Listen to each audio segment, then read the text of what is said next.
Assalamualaikum warahmatullahi wabarakatuh. Sebelumnya perkenalkan nama saya Deliza Oktaviani dari kelas 2E Psikologi UIN Sunan Gunung Jati Bandung dengan NIM 12160000047. Pada video pembelajaran kali ini akan membahas mengenai uji Wilcoxon. Uji Wilcoxon adalah salah satu uji non-parametrik yang digunakan untuk menguji perbedaan dua sampel berpasangan atau menguji efektivitas suatu treatment, misalnya suatu perlakuan. Jadi dilakukan pengamatan pada dua subjek yang sama dengan mengamati sebelum perlakuan dan sesudah perlakuan untuk menguji perlakuan ini efektif atau tidak. Kemudian, uji Wilcoxon ini merupakan alternatif dari uji pair t-test, di mana uji Wilcoxon ini dapat digunakan jika uji normalitas tidak dapat dipenuhi.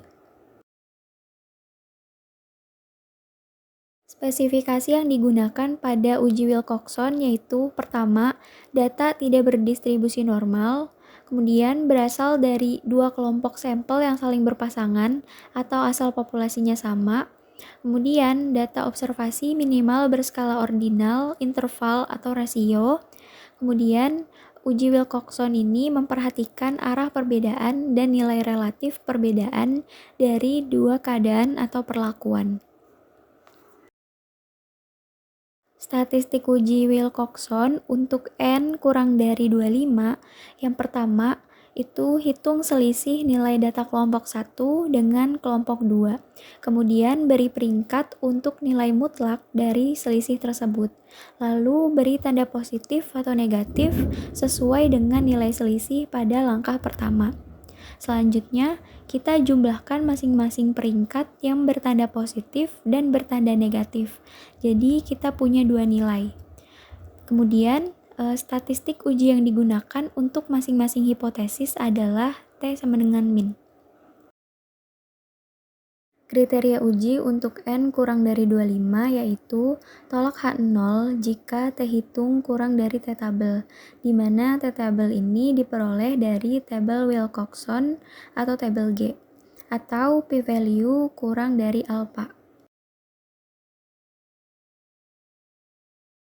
Selanjutnya, statistik uji untuk N lebih dari 25. Nah, untuk sampel besar, nilai statistik uji Wilcoxon ini menggunakan pendekatan distribusi normal dengan rumus statistiknya yaitu sebagai berikut, di mana T itu adalah nilai koefisien Wilcoxon yang dihitung dengan melihat ranking tanda yang lebih kecil frekuensinya. N adalah jumlah seluruh sampel dikurangi jumlah sampel yang nilai D-nya sama dengan 0. Berikutnya kriteria uji pada N lebih dari 25. Yang pertama untuk satu arah, yaitu tolak H0 jika nilai mutlak dari Z hitung lebih besar dari Z alpha. Terima dalam hal lainnya, atau p-value kurang dari alpha. Kemudian untuk dua arah, itu tolak H0 jika nilai mutlak Z hitung lebih besar dari Z alpha per 2. Terima dalam hal lainnya, atau p-value kurang dari alpha. Selanjutnya ada contoh kasus, yaitu seorang peneliti di bidang marketing melakukan penelitian dengan tujuan untuk menguji perbedaan penjualan sebelum dan sesudah perusahaan memasang iklan di surat kabar Rakyat Pos. Untuk keperluan tersebut diambil sampel secara acak sebanyak 26 perusahaan. Diperoleh data sebagai berikut. Kemudian berikut pengerjaan uji Wilcoxon pada SPSS. Langkah yang pertama yaitu input variabel pada variabel view. Seperti yang bisa dilihat, untuk variabel pertama di sini ada sebelum dengan label keterangan sebelum iklan, dan variabel kedua yaitu sesudah dengan label keterangan sesudah iklan. Jangan lupa untuk measure-nya diubah menjadi scale untuk variabel 1 dan variabel 2. Kemudian input data yang kita peroleh dari tabel tadi pada lembar data view. Selanjutnya klik Analyze, pilih Non-Parametric Test, Legacy Dialogs, kemudian klik yang To Related Samples. Lanjut, pindahkan variabel sebelum dan sesudah pada kolom test var pada variabel 1 dan 2 di sebelah kanan. Kemudian centang Wilcoxon pada test type, lalu klik OK. Nah, hasil output ini dapat kita lihat pada jendela output. Dari hasil output SPSS yang kita peroleh tadi, ini terdapat dua tabel. Tabel yang pertama adalah tabel ranks yang menunjukkan nilai selisih. Jadi misalnya untuk yang negatif ranks, artinya penjualan sesudah iklan yang lebih kecil dari sebelum iklan itu ada sebanyak 4. Kemudian yang positif ranks, penjualan sesudah iklan lebih besar daripada yang sebelum iklan, ini nilai selisihnya positif, yaitu 22.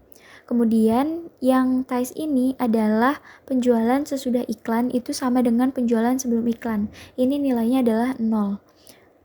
Untuk tabel selanjutnya yaitu tabel statistik.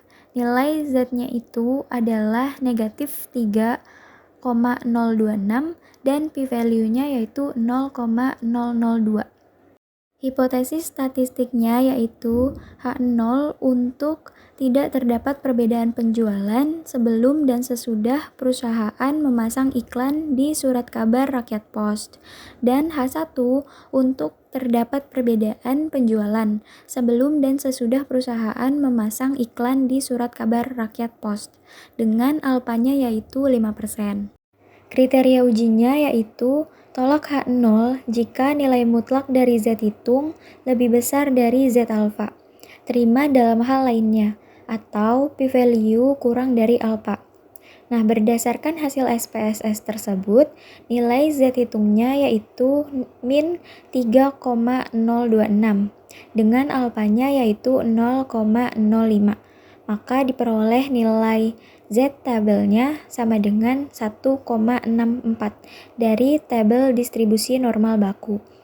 Jadi, nilai mutlak dari Z hitung itu lebih besar dari Z alfa, yaitu 3,026 lebih besar dari 1,64 atau p-value-nya kurang dari alfa, yaitu 0,002 kurang dari 0,05. Maka H0 ditolak.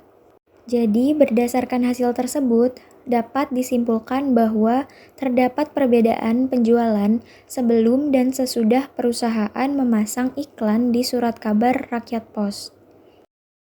Cukup sekian video pembelajaran mengenai uji Wilcoxon pada kesempatan kali ini. Kurang lebihnya mohon maaf. Terima kasih. Wassalamualaikum warahmatullahi wabarakatuh.